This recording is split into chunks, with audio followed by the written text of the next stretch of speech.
Hello, my name is Bill Haley, and this is for Haley2024 the Movement's Government Reform Ideas. Now, this video is going to be on the Commander-in-Chief sector, specifically the rating system. So we're going to try to keep this video down to 5 minutes, and we're going to go over the full structure very rapidly, and then concentrate on the Commander-in-Chief. But there's a lot of videos out there to go over the full structure and many aspects of the what I'm going to touch on. So let's go over it really rapidly. We split government power into 30 sectors. 5 are going to be in the foreign protection system, dealing with the diplomats, the commander-in-chief, the military, the funding mechanism for the military, and military authorization agency. When we go competitive governance and we go dramatically into the free enterprise system, we need a lot of accountability.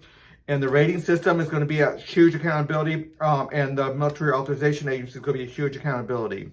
The commander-in-chief are going to be commanding the military. They will have power only when the foreign policies, the diplomats, tell them they have the power with a 70% vote. Let me say it correctly. Representatives of 70% of the American citizens need to vote to go to war outside of American soil. Now, if it's on American soil, Commander-in-Chief has a first authorization, inherent authorization without a vote to protect Americans on American soil, as long as it's foreign foes. You can't do military action so much. There's a way to do that. There's structures for that, going through significant voting and the like.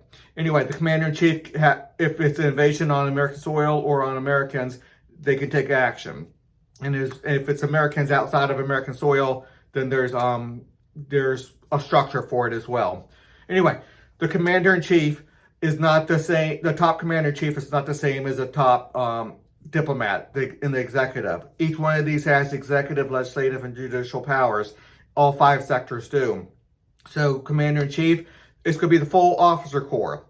All you have to do is get together with 5% of your American citizens, and you get a CRA, competitive governance, and then they get the percentage of they supply the percentage of officers for the military based off their percentage of their members. So if you have 70% of the members of America, then they supply 77% of the commanders-in-chief or the officer corps.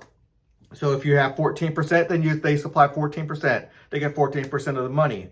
Now, obviously, 14% of the money for the Commander-in-Chief sector, probably 90% of the money is going to go into the military corporations, because that's going to be free enterprise corporations, but their product is military capabilities for America, and they are specifically forbidden from using it on their own. A Commander-in-Chief has to command anything, any real use, not training, but real use of the Commander-in-Chief, any real use of the military. So we split the power up dramatically, but the rating system is going to rate each Commander-in-Chief. Each officer probably will get their own rating. There's going to be a system for that. They're going to see, are they trained enough? Well, trained enough is mostly going to be Sector 10, the Military Authorization Agency, but they're going to be able to monitor a lot of different things. They can rate on whatever they want to. They're also going to be able to deal with corruption, abuse, and self-dealing. Now, the Military Authorization Agency is going to be able to do the same thing. How they split that power up, I'm not sure exactly. But the rating system is, maybe their main power over here is going to be in high-quality information from a wide variety of perspectives. The Military Authorization Agency is going to be able to be internal affairs type of thing for the military. So there's going to be a lot of ways. And maybe the Military Authorization Agency and the rating system is going to have to either share a little bit of power, share information, do whatever they have to do to work properly together. Each one, each sector has 2 representative bodies, the competitive governance side and the rating system side. So there's a lot of accountability, a lot of checks and balances, a lot of division of power, and the rating system is going to give that high quality information. Again, all you need is 5% of American citizens to create an RA. That RA, rating agency, is can look deeply using governmental authority to look deeply into whatever the commanders are doing, whatever the officer corps are doing, and report back to the American citizens. They report back to their members, but it's open up to the American, to all of American citizens. Anyway, a lot more to look at. This is getting into the weeds a little bit. Another thing. There's going to be local, state, and federal Sector 7. Now, local is not going to be that big. State's probably going to be a little bit bigger than what you might think because we need to protect each state. And actions within a state will probably have to go through a commander-in-chief.